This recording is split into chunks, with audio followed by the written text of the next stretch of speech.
امر بیل episode 39۔ آپ چاہیں تو اسے اپنے پاس رکھ سکتے ہیں، اس کے ساتھ کھیل سکتے ہیں۔ عمر نے کچھ حیرانی سے اس کے ہاتھ سے کرسٹی کو لے لیا۔ تم برا نہیں مانو گی؟ نہیں۔ کچھ اور حیران ہوا۔ آپ کو کسی چیز کی ضرورت تو نہیں؟ وہ جاتے جاتے مڑی۔ نہیں۔ وہ کمرے سے نکل گئی۔ عمر اسے کمرے سے جاتے ہوئے دیکھتا رہا۔ علیزے کا بدلا ہوا رویہ اس کے لیے حیرانی کا باعث تھا۔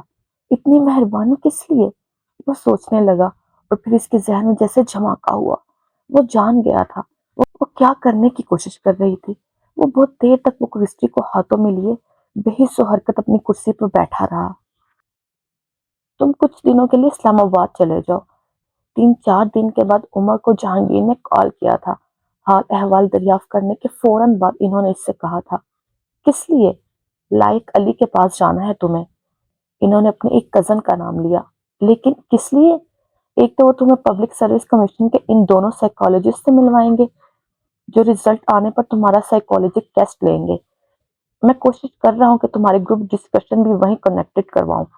مگر پاپا اتنی جلدی کیا ہے؟ ابھی تو چند ہفتے ہوئے ہیں تحریری امتحان کو، پہلے رزلٹ تو آنے دے، اس کے بعد۔ جہانگیر نے اس کی بات کاٹ دی۔ تمہارے پیپر چیک ہوتے رزلٹ مجھے پتا چل جائے گا اور اس میں صرف 1-1.5 ماہ اور لگے گا۔ نہیں پاپا، 4-5 ماہ لگیں گے رزلٹ کلیئر ہونے میں۔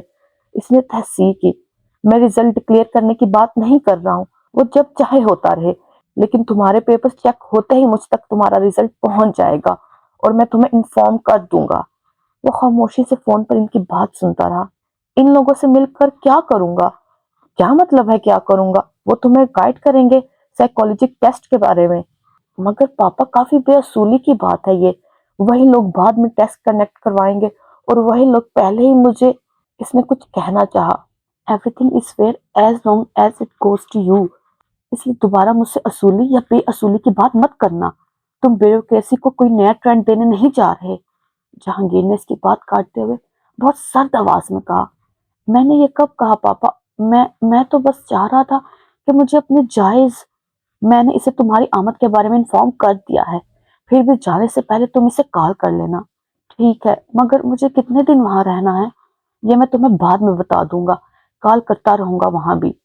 پھر بھی پاپا، مجھے اندازہ تو ہونا چاہیے کہ مجھے وہاں کتنے دن رہنا ہے تاکہ میں اس کے مطابق اپنا سامان پیک کروں۔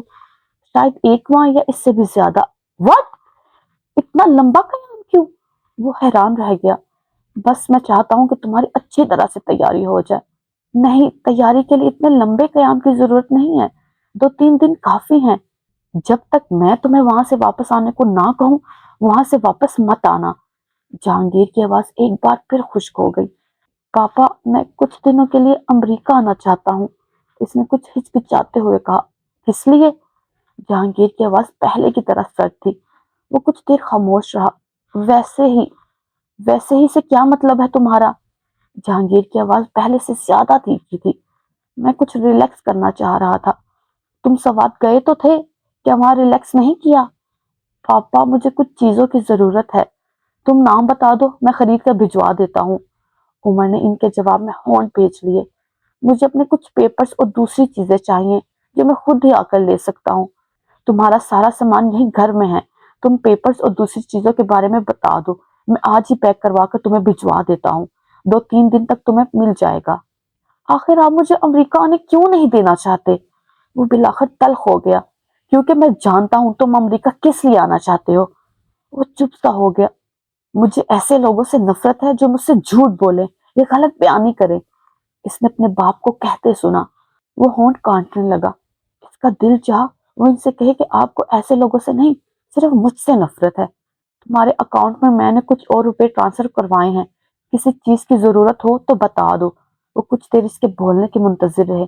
نہیں، کچھ نہیں چاہیے۔ اس نے کچھ دیر بعد کہا۔ ٹھیک ہے، 2 دن کے بعد میں تمہیں دوبارہ فون کروں گا، تب تمہیں لائق کے پاس ہونا چاہیے۔ فون بند کر دیا گیا تھا۔ علیزے گروپ کے باقی لوگوں کے ساتھ اس شخص کی باتیں بہت غور سے سن رہی تھی۔ یار، میں تو بہت متاثر ہو رہی ہوں، ان لوگوں نے واقعی خاصا کام کیا ہے یہاں پر۔ شیلا نے ساتھ چلتے ہوئے مدھم آواز میں کہا۔ وہ صرف سر ہلا کر رہ گئی۔ نہیں، ان لوگوں کی وجہ سے ہماری بہت سی پریشانیاں اور مسائل ختم ہو گئے ہیں۔ آپ لوگ کچھ سال پہلے آتے تو حیران رہ جاتے کہ ہم یہاں کس طرح زندگی گزار رہے تھے۔ جانوروں سے بھی بدتر زندگی تھی جی۔ زمیندار غلام سمجھتا تھا۔ یہاں کسی کی مجال نہیں تھی کہ وہ زمینداری کی مرضی کے بغیر کوئی کام کر سکتا۔ گاؤں میں قائم ایک سینٹر میں فٹ بال سینے والے شخص سے گفتگو کا آغاز کرنے پر انہوں نے اس سے سنا تھا، یہاں زمیندار اسکول بننے نہیں دیتا تھا۔ جتنی دفعہ بھی حکومت نے یہاں اسکول بنوانے کی کوشش کی، زمیندار نے یہاں کسی ماسٹر کو آنے نہیں دیا۔ اسکول ماسٹر کے بغیر تو نہیں چل سکتا تھا جی۔ ہم سب کو مجبور کیا جاتا تھا کہ ہم اس کے کھیتوں کے علاوہ کہیں اور کام نہ کریں۔ کام کے بدلے ہمیں سال کا اناج دیا جاتا تھا، ساتھ چند جوڑے کپڑے۔ اگر یہاں کا کوئی آدمی گاؤں سے باہر کہیں کام کرنے کی کوشش کرتا تو زمیندار اسے مجبور کرتا کہ وہ آدمی اپنے پورے خاندان کے ساتھ علاقہ چھوڑ کر چلا جائے۔ وہ لوگ خاموشی سے اس شخص کی باتیں سن رہے تھے۔ علیزے ہر چیز کو جج کرنے کی کوشش کر رہی تھی۔ وہ لوگ آہستہ آہستہ یہاں آنا شروع ہوئے۔ یہ ساری ترقی ان لوگوں کی وجہ سے ہوئی ہے۔ ان لوگوں نے یہاں پہلے گورنمنٹ کا قائم شدہ اسکول چلوانا شروع کیا، پھر ہمارے گاؤں میں ہی 2-3 گھروں میں اور اسکول قائم کیے۔ یہ سینٹر بھی انہی لوگوں کی کوششوں سے بنے ہیں۔ آپ اندازہ نہیں کر سکتے کہ ان سینٹر کی وجہ سے ہمارے علاقے میں کتنی خوشحالی آ گئی ہے۔ ہمارے علاقے کی آدھی سے زیادہ عورتیں ان سینٹرز میں کام کر رہی ہیں۔ اب یہاں باقاعدہ فیکٹریز کی کوچز آتی ہیں، یہاں سے آدمیوں کو فیکٹریز لے کر جاتی ہے۔ پہلے ہمارے بچے ہمارے ساتھ کھیتوں میں کام کرتے تھے اور دوسری جگہوں پر مزدوری کرنے جاتے تھے۔ اب ہمارے بچے تعلیم حاصل کر رہے ہیں۔ یہاں اس علاقے میں ایسا کوئی بچہ آپ کو نہیں ملے گا جو تعلیم حاصل نہیں کر رہا ہوگا۔ علیزے مروب ہو رہی تھی۔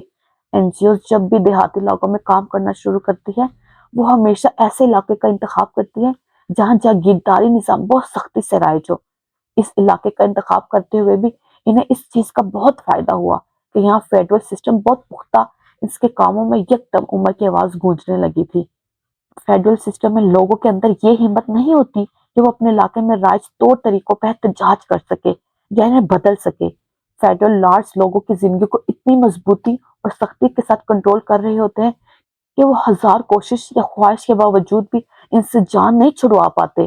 نتیجہ یہ ہوتا ہے کہ ایسے شخص میں اگر ایک شخص بھی ان فیڈرل لاز کے خلاف آواز بلند کرے یا تبدیلی لانے کی کوشش کرے تو لوگ بغیر سوچے سمجھے اس کی حمایت کرتے ہیں۔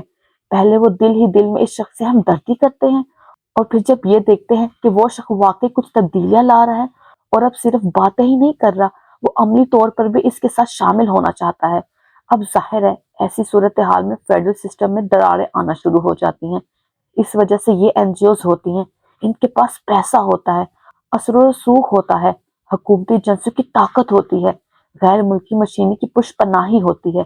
کسی بھی فیڈرل میں اتنی طاقت نہیں ہوتی کہ وہ ان لوگوں سے ٹکر لے سکے یا انہیں نقصان پہنچائے۔ نتیجے کے طور پر وہ اپنے علاقوں میں ہونے والی تبدیلی کو روک نہیں پاتا، اسکول بھی بننے دیتا ہے، تعلیم کے لیے لوگوں کو باہر بھی جانے دیتا ہے، اپنے کھیتوں پر کام کرنے کے لیے بھی لوگوں کو مجبور نہیں کر پاتا، اپنے علاقوں میں ہونے والی ترقی کو روکنے کے لیے بھی کچھ نہیں کر سکتا، اور میڈیا ان سب کو ریفارمرز کا نام دینا شروع ہو جاتا ہے۔ دیہی اصلاحات، حالانکہ یہ اصلاحات نہیں ہوتی، صرف لاز بدل جاتے ہیں اور حکومت کرنے کا طریقہ کچھ آزادی بھی دی جاتی ہے، اور گھروں میں بھی کچھ زیادہ خوشحالی آ جاتی ہے۔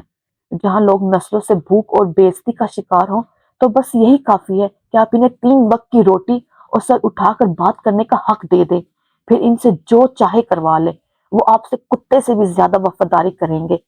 وہ بے چین ہونے لگی، کیا یہاں بھی یہی سب کچھ ہو رہا ہے؟ اس نے سوچا، اور یہ شخص جو کہہ رہا ہے کہ یہ بھی صرف وفاداری، وہ شدید کشمکش کا شکار ہو گئی تھی۔ وہ لوگ واپس حویلی میں آ گئے۔ رات کو اپنے گروپ کے دوسرے لوگوں کے ساتھ بیٹھ کر وہ سارے دن کے لیے ہوئے نوٹس دیکھ رہی تھی۔ جب اس کی کلاس فیلو سائرہ نے کہا، جس طرح اس علاقے میں این جی اوز نے کام کیا ہے، اگر سارے دیہی علاقوں میں اسی طرح کام کیا جائے تو اس ملک کی 70% آبادی کو زندگی نئے سرے سے گزارنے کا طریقہ آ جائے۔ جس فیڈرل سسٹم کو بار بار کی کوششوں کے باوجود ہم بدل نہیں پائے، وہ خود بخود ختم ہو جائے گا۔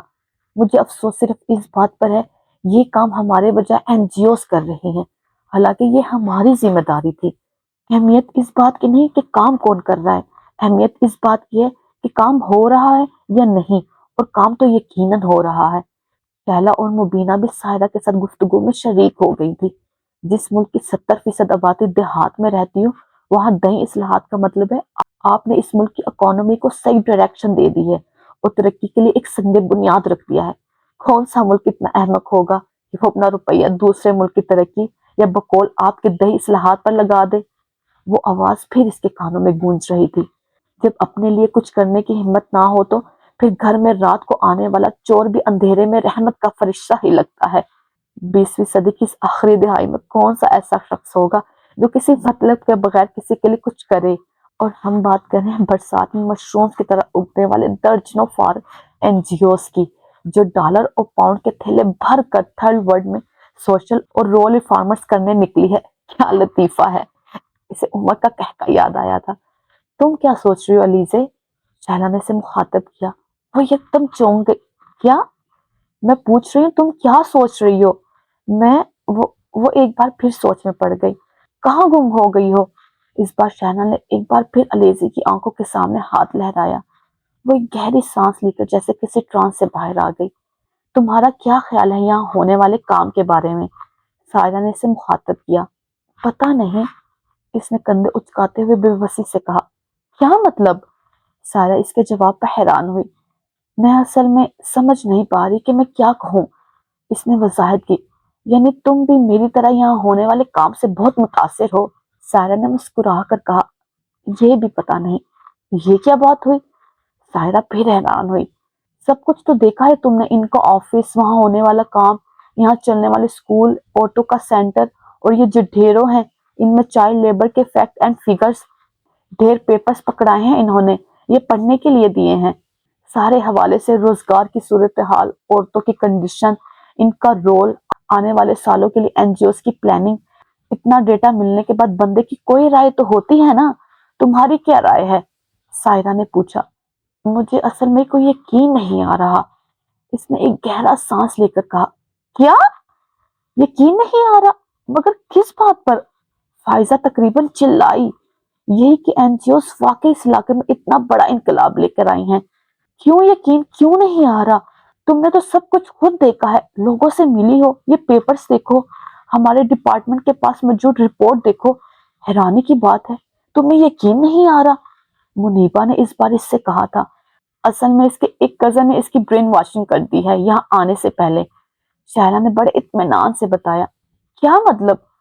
سائرہ کچھ الجھی۔ اس کا ایک کزن ہے فورن سروس میں، اس نے اس علاقے کے بارے میں چند سال پہلے کوئی سروے یا ریسرچ وغیرہ کی تھی این جی اوز کے حوالے سے۔ اس نے اس سے کہا ہے کہ این جی اوز یہاں کوئی پازیٹیو کام نہیں کر رہی، شائلہ نے مختصر بتایا۔ کم آن علیزے، تم تو ایسی باتوں پہ یقین نہ کرو، تمہارے کزن کو یہی کہنا تھا، بیوروکریٹ ہے نا اس لیے۔ بیوروکریٹ اس فیڈرل سسٹم کا ایک دوسرا ورژن ہے۔ اس ملک کی دو بیساکھیوں میں فیڈرل لارڈ اور بیوروکریٹس دونوں بیساکھیاں ایک دوسرے کو سپورٹ کرتی ہیں۔ بیساکھیوں کو اس بات سے دلچسپی نہیں ہے کہ وہ سہارا دے رہی ہیں، انہیں صرف اس بات سے دلچسپی ہے کہ ان کا سہارا لے کر چلنے والا مریض صحت یاب نہ ہو جائے۔ تمہارا کزن بھی اس سسٹم کی بیوروکریٹ ہے، تم اس سے اسی قسم کی باتیں سنو گی۔ عمر کا فیڈرل سے کوئی تعلق نہیں ہے اور نہ ہی وہ اس طرح کا بیوروکریٹ ہے جس طرح کا تم سمجھتی ہو، علیزے نے مدھم آواز میں کہا۔ فیوڈلزم ایک ذہانت کا نام ہے، اس کے لیے فیوڈل ہونا ضروری نہیں ہے۔ بیوروکریس، علیزے نے سائرہ کی بات کاٹ دی۔ عمر ایسا نہیں ہے، اس بار سائرہ نے اس کی بات کاٹ دی۔ پلیز علیزے، اب اپنے کزن کی پاکیزگی اور اعلیٰ کردار پر کوئی تقریر مت کرنا، میرا اپنا پورا خان بیوروکریٹ سے بھرا ہوا ہے، کوئی مجھ سے بہتر تو انہیں نہیں جان سکتا۔ سائرہ نے اتنے اکتائے ہوئے انداز میں کہا تھا کہ وہ جمر کر چپ ہو گئی۔ تمہارے کزن نے جو کچھ بھی این جی اوز کے بارے میں کہا ہے، اسے ایک طرف رکھ کر اپنے سامنے نظر آنے والی چیزوں کو دیکھتے ہوئے فیصلہ کرو، منیبا نے اس بار سے مخاطب کیا۔ جاری رک جائے رک جائے رک جائے، آپ نے اس ویڈیو کو لائک کیا؟ نہیں کیا نا؟ تو پلیز لائک کر دے، اور چینل کو سبسکرائب کیا؟ وہ بھی نہیں کیا ہوگا یقیناً، تو وہ بھی کر دے پلیز۔ اور اینڈ پہ کمنٹ کیا آپ نے؟ نظر آ رہا ہے آپ نے کمنٹ نہیں کیا، تو وہ بھی کریں تاکہ پتہ چلے یہ ویڈیو کہاں سے دیکھی جا رہی ہے۔ ٹیک کیئر، اوکے، اللہ حافظ، take care, tata, bye bye.